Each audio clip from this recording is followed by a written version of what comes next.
चलिए, तो आज हम लोग का आधुनिक भारत में शुरुआत हो रहा है। एक सवाल जो बचपन से कान में गूंज रही है कि भारत की खोज किसने की? किसने की? Vasco D gamma. किसने की? तो भाई रटे हैं बचपन से कि वास्को डी गामा ने भारत की खोज की। लेकिन क्यों की? का चुल मचल था वास्को डी गामा के भारत की खोज कर निकला था। का एक से पहले 1498 से पहले हम लोग का भारत नहीं था।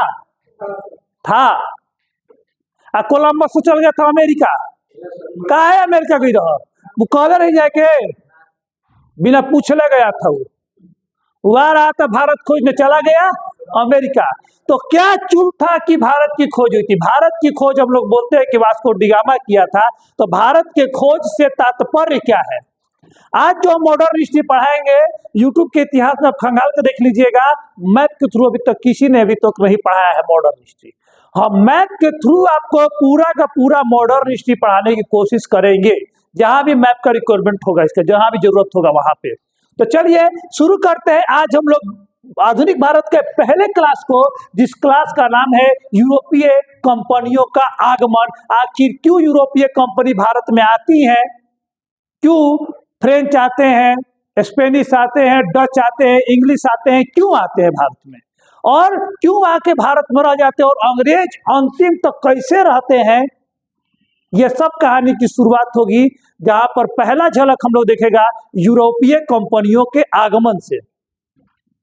तो शुरुआत करते हैं हम लोग। हम जैसा कि बोले कि सबसे पहला यहाँ पर कहानी शुरू होता है, वास्को डी गामा भारत की खोज करता है। लेकिन वास्को डी गामा के भारत की खोज करने से पहले भी एक घटना घटता है, जहां पर स्पेन के निवासी जो होते हैं उनका, वो यहां से चलते हैं। इनका नाम क्या था हम लोग का? कोलंबस चलते हैं। और कोलंबस चलते हैं भारत की खोज करने के लिए 1492 में। 1492 में काहे कोलंबस चला था भारत खोजे खातिर? राहे राहे हसहू आ जाता तू, है ना? ऐसे भी तो आ सकते थे, है ना? असहू तो आ सकते थे। का तुमको चूल मचल था कि भारत की खोज तुमको करना पड़ा कोलंबस को? ठीक है, तो अब एक बारे में हम लोग बात करते हैं। अब होता क्या है कि 15वीं सदी के उत्तरार्ध में, उत्तरार्ध का मतलब होता है 1450 के अप्रोक्स बाद के समय का। ठीक है, होता क्या है कि तुर्क पे अनेक जो होते हैं बर्बर जातियों का कब्जा हो जाता है इस सब टर्की वाला एरिया पे, ये वाला एरिया पे। ठीक है, टर्की वाला एरिया पे लोग कब्जा कर लेता है मुसलमान, और ये जो रास्ता वो लोग बंद कर देता है। पहले भारत और जितना भी जो देश है हम लोग का, यूरोपीय देश है, उसके साथ व्यापार का काम चलता था, क्योंकि उन लोग को हम लोगों से अच्छा कपड़ा चाहिए था और मसाला चाहिए था, जो कि हमारे देश में ही संभव था मिलना। ठीक है, तो ये लोग क्या थे कि इन लोग के लिए नजदीक था भारत आना। भारत ये लोग आते थे, बड़े पैमाने पर मसाला खरीदते थे, बड़े पैमाने पर वस्त्र खरीदते थे, और अपन फिर पैदल के रास्ते जैसे ऐसे होते हुए अपन जहाँ फ्रेंच जाना है तो जर्मनी जाना है, पोलैंड जाना है ना, पुर्तगाल, स्पेन, ठीक है, इंग्लैंड, जहां जाना है पैदल के रास्ते चले जाते थे। लेकिन होता क्या है कि 1450 के उत्तरार्ध में, अभी हम आपको उत्तरार्ध की कहानी को बता रहे हैं, बाद में उसका हम नाम भी बताएंगे कौन कब्जा किया था, बस अभी कहानी समझिए। 1450 के उत्तरार्ध में क्या होता है कि यहाँ पर तुर्की पर अनेक बर्बर लोगों का कब्जा हो जाता है, जो लुटेरे होते हैं, जो होते हैं लुटेरे। और जो लोग भी ऐसे रास्ता पार करके सामान लेके जाते हैं तो उनके साथ छीना झपटी करते हैं, उनका पैसा रुपया सामान छीन लेते हैं और उनको रास्ते में ही मार देते हैं। तो जान और माल का सबको डर होता है, जिसके कारण बहुत लंबे समय तक देखते हैं तो यूरोपीय देशों के साथ भारत का व्यापार बंद हो चुका था। आ रहा समझ में? यूरोपीय देशों के साथ भारत का व्यापार क्या हो चुका था? हम लोग का बंद हो चुका था। समझ में आया? अब ये तो व्यापार बंद हो गया, अब तो भैया करे क्या हम लोग? व्यापार बंद हो गया, अब हम लोग करे क्या? कैसे सामान आएगा, कैसे मसाला आएगा? मसालों का प्रयोग भोजन के रूप में करता था, मजे नहीं आ रहा था। कोई एक साथ जो खाना खा रहा था, हम लोग खाना से खाली मसाला को हम हटा दो, खाना में मजा आएगा नहीं। अब खाना में मजा नहीं आ रहा तो भाई कैसे खाना बनाए बढ़िया, ठीक है। तो खाना में इन लोगों को मजा नहीं आ रहा था, मसाला चाहिए था, बढ़िया कपड़ा चाहिए था। भारत की ओर आने के लिए भाई दौड़ से हमें क्षमता नहीं था इन लोग का कि अगर भारत की तरफ ये लोग आते हैं, यूरोपीय देश के लोग, तो बीच में जो आक्रमणकारी लोग बैठे हुए हैं, बर्बर लोग जो बैठे हुए हैं, वो मार के पीट के इनसे सामान छीन लेंगे और जान माल की भी क्षति करेंगे। अब शुरुआत होता है समुद्री मार्ग से भारत की खोज की, ठीक है। जब यूरोप में हम लोग के अंधकार युग का खात्मा होता है, और अंधकार युग का मतलब एक ऐसा युग था यूरोपीय कंट्री में, जो कि 9th में हमको पढ़ना होगा अंधकार युग के बारे में, क्योंकि उस समय माना था यूरोप में कि पृथ्वी चौपटी है प्लेट की तरफ, ढेर जाओगे समुद्र में तो अंतरिक्ष में गिर जाओगे। किसी भी अनुसंधान पर कार्य नहीं होता था, कोई भी वैज्ञानिक तरीकों को बात नहीं होता था, खाली जो उन लोग का बाइबल था उसी के नियम को लोग मानते थे, और जो पादरी थे अपने मन से नियम बनाते थे, समझ में आया ना, लोगों का शोषण करते थे। तो इस काल को यूरोप में बोला गया अंधकार युग। तो अंधकार युग के बाद क्या होता है कि धीरे धीरे क्या होता है कि बहुत सारे उपकरण खोजे जाते हैं। लोग ये जानते हैं कि नहीं समुद्र में जाएंगे तो हम लोग अंतरिक्ष में गिरेंगे नहीं, समझ में आया। अब क्या होता है कि यहां से सबसे पहले कोशिश करते हैं स्पेन के, जिनका नाम था Vasco da Gama, sorry Columbus, great sorry Columbus, America जाने खातिर। सबसे पहले स्पेन के थे हम लोग के कोलंबस बाबा थे। कोलंबस 1492 में चलते हैं और यहां तक आते हैं, चूंकि इनके पास उतना आधुनिक तंत्र नहीं था, यहाँ पर समुद्र है, अगल बगल में तो कोई रास्ता है नहीं कि पूछ लेंगे। घूमना था इनको, बाएं घूम जाते हैं, दाहिने घूम के हेजा से नीचे से होते हुए ये पहुंच जाते हैं अमेरिका, ठीक है। कहाँ पहुंच जाते हैं हम लोग के? अमेरिका। और अमेरिका में जो लोग मिलते हैं उनको ये नाम देते हैं रेड इंडियन, लाल लाल लाल लाल। खोज के आते हैं, बड़ी खुश होते हैं कि हम भारत की खोज कर लिए है ना। लोग कहते हैं कि वाह खोज कर ले तो कुछ लाना चाहिए था ना जी, मसाला उसाला। अब हम बोले कि हम वृंदावन गए थे तो सर प्रसादी कहाँ है? अरे कुछ नहीं तो फोटो तो कम से कम दिखाइए, वो ना है तो कैसे माना जाए? वो गया कि हाँ हम देखे हैं, हम गए हैं, तो लोग माने कि जाए दो बाबा बड़ी दूर से आए, बुढ़ा गए, बोलोगे कि मरने के समय तक कोई इसको नहीं बताया कि तू भारत में खोज नहीं किया है। तो हो सकता है कि दुख लग जाए इनको, दुखे पहले मर जाए, तो कोई इनको बताता नहीं है कि आप भारत की खोज नहीं किया है। अब आगे क्या होता है कि इसके बाद स्पेन ये खोजा था, स्पेन के बाद अब पुर्तगाल के यात्री जिनका नाम था हम लोग का वास्को डिगामा। 1498 में चलते हैं और ये सही से यहाँ पर आते हैं, है ना। इस जगह को बोलते हैं आशा अंतरिक्ष, Cape of Good Hope, Cape of Good Hope, ये जगह का नाम है। जो रास्ता है ना, जो बीच में रास्ता है, इसी को बोला गया केप ऑफ गुड होप। तो अगर आपके लूसेंट टूसेंट मिलेगा कि केप ऑफ गुड होप के खोज बार्थोलोमेव डिजायर्स ने किया था, है ना। बार्थोलोमेव डिजायर मेरे नोट्स में मिल जाएगा कि चिंता मत करो। बार्थोलोमेव डिजायर ने केप ऑफ गुड होप का खोज किया था, ठीक है। तब आपको ये समझ में आ रहा है कि भैया केप ऑफ गुड होप का है तो एक रास्ता है ना। इसी रास्ते के थ्रू भारत जाने का जगह था। किसी को दिक्कत तो बोलिए यहाँ तक कहानी में। तो बार्थोलोमेव डिजायर आते हैं और शायद 1489 में ही खोज करते हैं। एक बार आप लोग देख लीजिए, 1489 है में ये खोज करते हैं केप ऑफ गुड होप का, और खोज करने के बाद ये बस लौट जाते हैं, भारत तक ये नहीं पहुंचते।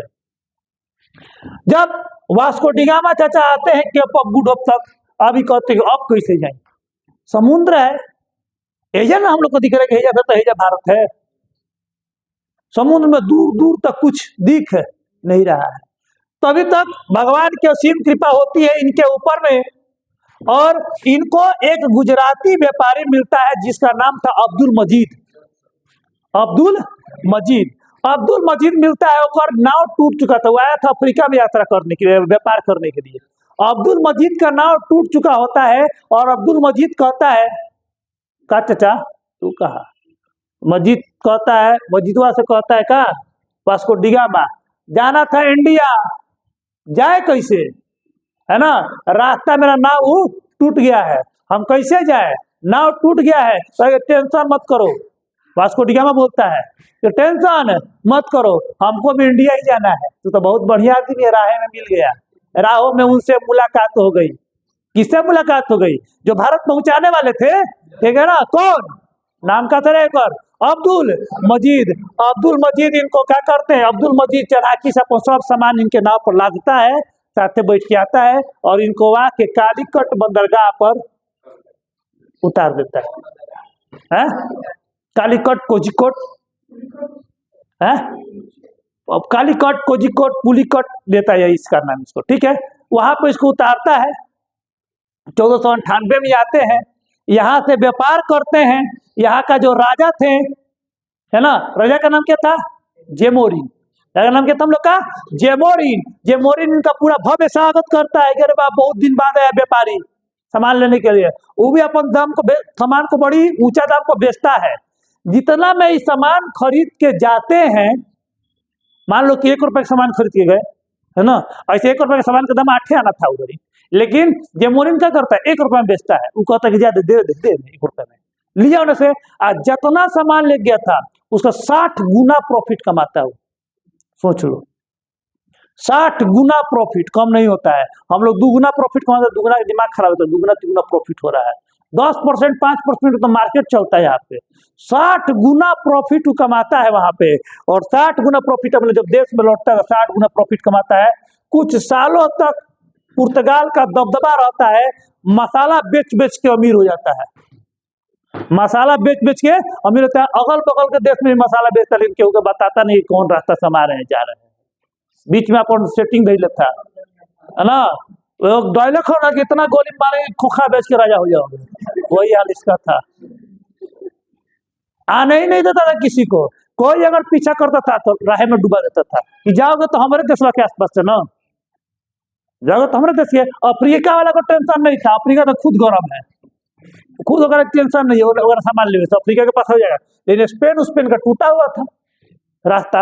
अब हम लोग का देखने से ना लग रहा कि स्पेन अफ्रीका नजदीक है, मैप में है बहुत दूर, समझ में ना। तो इस तरह हम लोग की शुरुआत होती है यूरोपीय कंपनियों का भारत में। तो आप लोग समझ गए कि यूरोपीय कंपनी का भारत में आगमन क्यों हुआ था और कैसे हुआ था। अब डाउट क्लियर हो गया। अब हम लोग का फैक्ट की तरफ बढ़ेंगे। किसी का कोई सवाल है तो पूछिए, फिर उसके बाद हम आगे बढ़ेंगे। कोई सवाल है? नहीं है? चलिए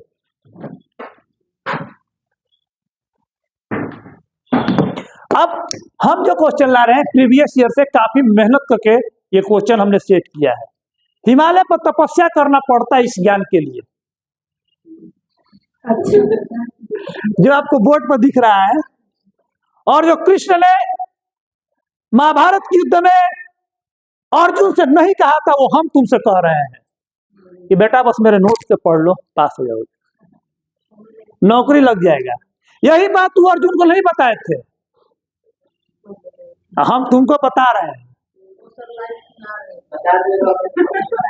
हाँ, वो नहीं बता दे कि नौकरी कैसे लेना है ना, हम बता रहे हैं बस मेरा नोट्स पढ़ जाओ, कोई एनसीईआरटी पढ़ने की जरूरत नहीं है, क्योंकि वहीं से हम टॉपिक उठाकर सब आप लोग के लिए सजा के लेकर आए हैं। चले, किसने दक्षिण पश्चिम एशिया के तथा दक्षिण पूर्व यूरोप पर अधिकार कर लिया था 1453 में? तो उनका नाम था उस्मानिया के सुल्तान ने, जिसका नाम था कस्तुनतुनिया। अब याद है किसका नाम था? कस्तुनतुनिया पर अधिकार कर लिया। उस्मानिया के सुल्तान ने कस्तुनतुनिया पर अधिकार कर लिया था। अब ये बताया ना कि बीच में हम लोग का टर्की वाला जो एरिया था हम लोग का, उस पर क्या कर दिया था? कस्तुनतुनिया पर अधिकार कर लिया था उस्मानिया के सुल्तान ने, और अधिकार किसी को आने जाने नहीं दे रहा था, खाली लूट खसोट कर रहा था। कोलंबस ने अमेरिका की खोज कब की? 1492। अभी जस्ट पढ़ाया लेक्चर में। आशा अंतरिक्ष, जिसे तूफानी अंतरिक्ष या केप ऑफ गुड होप कहते हैं, इसकी खोज किसने की? तुरंत मैंने पढ़ाया अभी। क्या नाम था रे? 1487 89 बोल दिया बाय द मिस्टेक, 87 होगा। मैं किसने किया था? बॉर्टेलू डियास ने किया था, है ना। कहीं पर डिजायर भी देता है, कहीं पर डियांस भी देता है, तो उससे कोई दिक्कत नहीं है, ऑब्जेक्टिव आपका मारा जाएगा, ठीक है। क्योंकि बहुत सारा नाम जो होता है ना हम लोग के भाषा में उसका उच्चारण अलग अलग हो जाता है।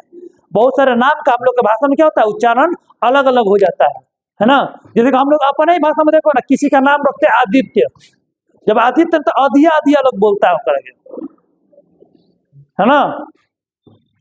तो वही चीज है, यहाँ पर ब होगा। वास्को डी गामा ने भारत की खोज कब की थी?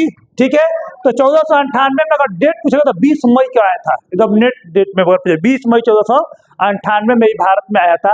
भारत पहुंचने पर वास्को डी गामा की मदद किसने किया था? तो अब्दुल मजीद, जिसके बारे में अभी बताए थे। अब्दुल मजीद एक गुजराती व्यापारी था जो कि व्यापार करने के लिए अफ्रीका में गया था। पूरा ही कहानी आपको हम सुना दिए। वास्को डी गामा सर्वप्रथम भारत की किस बंदरगाह पर पहुंचा था? कालीकट, केरल में। ठीक है, भारत पहुंचने पर वास्को डी गामा का स्वागत किसने किया था? तो जेमोरिन ने किया था। किसने किया था हम लोग का? जेमोरिन ने किया था। वास्को डी गामा किसके प्रतिनिधि के रूप में भारत आया था? ये भी क्वेश्चन बहुत है। वास्को डी गामा अपने से तो आएगा नहीं, क्योंकि उसको नाव लेकर आने के लिए अच्छा खासा खर्चा चाहिए, कुछ सैनिक भी चाहिए, कुछ लोग भी चाहिए, कुछ यंत्र भी चाहिए, बड़ा नाव भी चाहिए जो हमें खाना रास्ता रहना चाहिए। तो बिना राजा के रूप के अकेले हुआ नहीं सकता है। तो राजा का नाम था डॉन हेनरी या Henry the Navigator. Don Henrique या हेनरी द नेविगेटर। कोई दिक्कत? बोलिए, कोई क्वेश्चन है तो आप लोग बोलिए, हम रुक के फिर से समझा देंगे आप लोग को। कोई सवाल है? समझ में आ रहा है आप लोग को कैसे आया? पुर्तगालियों ने अपनी पहली फैक्ट्री कहाँ पर स्थापित किया था?